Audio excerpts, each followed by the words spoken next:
இந்த மீச அப்படியே வலிஞ்சு வடியுது ஒருத்தருக்கு. அவரை நக்கி கோபால்னு சொல்லுவாங்க. என்ன கோபால்? இப்ப நக்கீரன் கோபால்லப்பா, நக்கி கோபால்.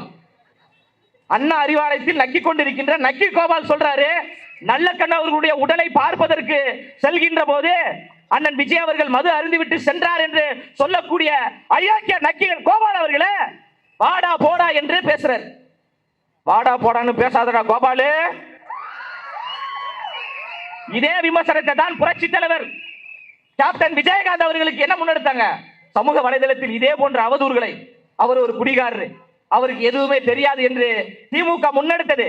ஆனால் தேமுதிக தொண்டர்கள் அதை கண்டுகொள்ளாமல் விட்டு விட்டால் கேப்டன் அவருடைய வீழ்ச்சியை நோக்கி போனாங்க. ஆனா தமிழக வெற்றி கழகம் என்பது அப்படி கிடையாது.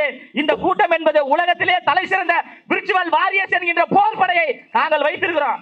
அதனால உங்களுடைய இந்த பொய் பிரச்சாரங்கள், பொய் அவதூறுகள், இதையெல்லாம் நாங்கள் தவிடுபடியாக்குவோம்.